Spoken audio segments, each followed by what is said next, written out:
I'm going to take us to Yaoundé, but before we go to Yaoundé, I'd just like to inform all of you watching us back at home that you can as well intervene during the program through your calls or your messages on Facebook. The comments will be read during the course of the program. Your calls are going to be received. You can call us using any of the numbers on the screen. We are going to receive your calls right here in the studio. Now, I would like us to go to Yaoundé.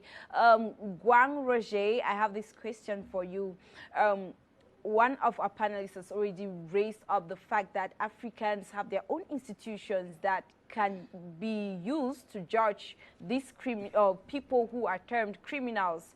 So, and many people have already said this, Africa is in the process of strengthening its own human rights institutions and instruments under the auspices of the African Union.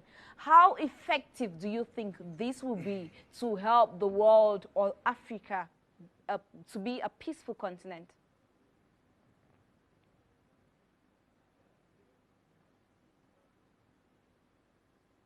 Thank you very much, Gina.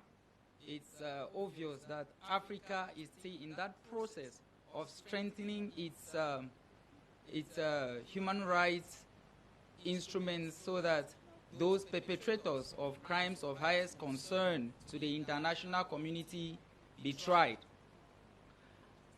This is something that is still in a process, and hopefully with time these objectives will be realized.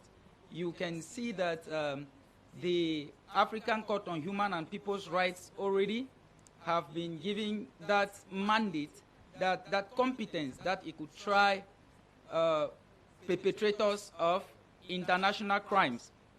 But yet, since these instruments are yet to be operational or effective, the ICC remains the jurisdiction that is apt to try individuals for crimes against humanity, war crimes, genocide, and crimes of aggression.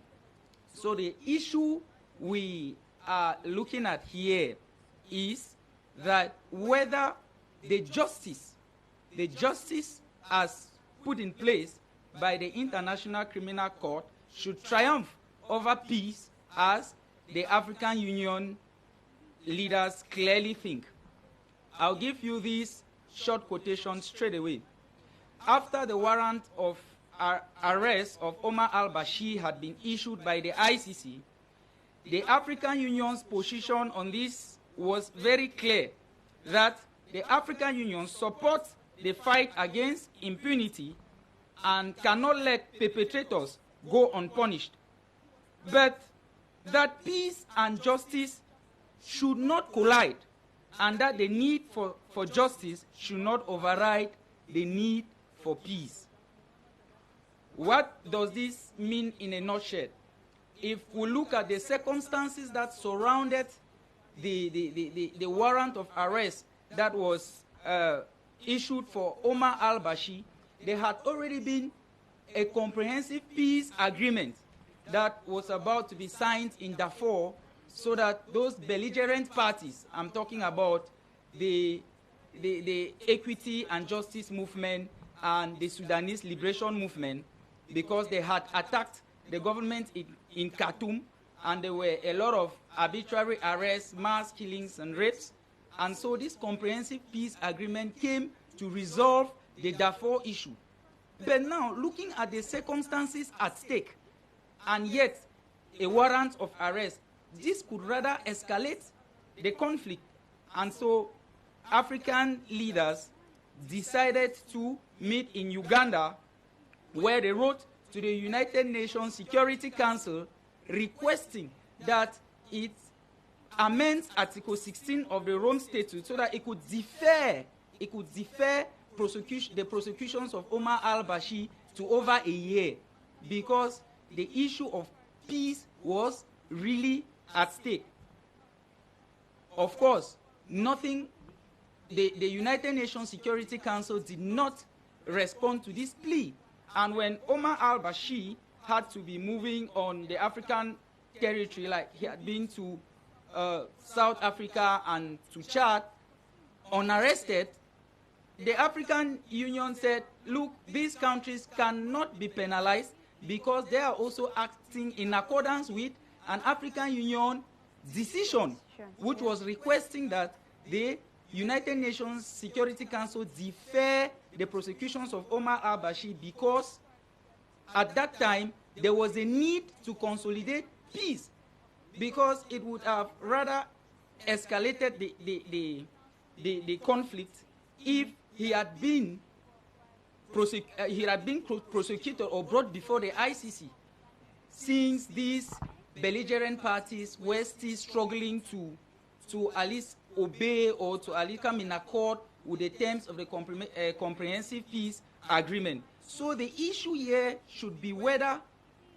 justice as put in place by the ICC should triumph over peace, of which the African Union is very skeptical about that.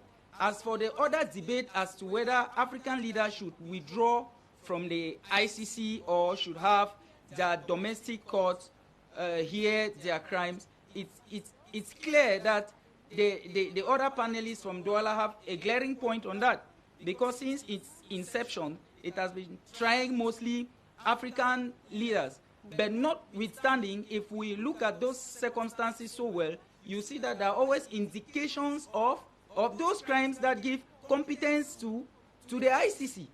So this is really a very technical issue that we have to trash both debates very separately as to whether African leaders should withdraw, or whether peace or justice should be taken into considerations when looking at the relationship, the present relationship between ICC and African leaders, especially with the warrant of arrest that was issued to Omar al-Bashir, because that is the center, that is what had made this debate more pronounced. Thank you very much, Ngwang. Just one thing that I picked up from everything you said: justice should not jeopardize peace, of course, even if the International Criminal Court may think they are right doing what they do. But how peaceful is the African continent? How far have they been solving the crises that are going on in the African continent? And now I'm going to go back to Yaoundé, to our panelists there, beginning again with you, Ngwang Roger. Saif al-Islam Gaddafi really free? His whereabouts has not been disclosed, and the ICC has called on Libyan authorities to arrest him. Do you think he'll be able to move around as a free man or not?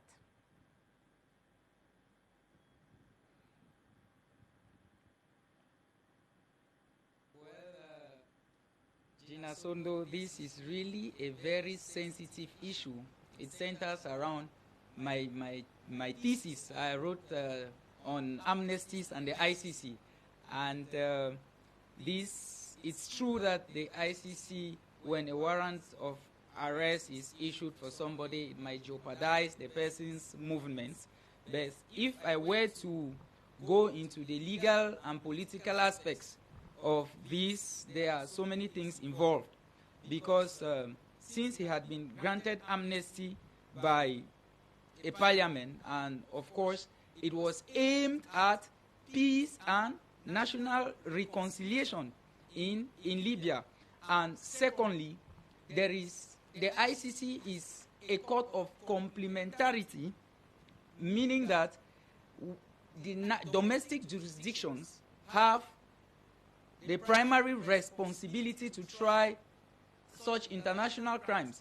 So if he had been tried in Libya and sentenced, then there is really a tactical issue here, because the ICC issuing him a warrant of arrest when there is that issue of complementarity, which states clearly that if a case has been tried in the domestic jurisdiction and decided upon, the ICC, it's ruled out. And then secondly is the notion of amnesty. Justice over peace, or peace over justice. As state builders and peacemakers, we often prefer the use of amnesties, especially when it has to do, because most of these ICC affairs in Africa usually arise as a result of civil conflicts. So we have conflicts at hand, and we're having to prosecute perpetrators of such crimes at hand. So to strike that balance between restorative and distributive justice is usually a little difficult. And this time I think Libyans thought it wise to grant him amnesties for the sake of national peace and reconciliation. As for the warrants of arrest that was issued, it's true that the ICC usually challenges domestically enacted amnesties, but in this situation where he had been judged and tried, there is a nuance. As for his movement about, of course, there are so many African states like South Africa, for example, that have already notified the United Nations the United Nations Secretary General that they want to withdraw from the ICC, and several other African countries have already done that under the banners of the issue of Omar al-Bashir, where they found very incomprehensible. I think his movement wouldn't be different from that of Omar al-Bashir if he would really like to be moving about in most of the African territories. Thank you. Thank you very much, Roger.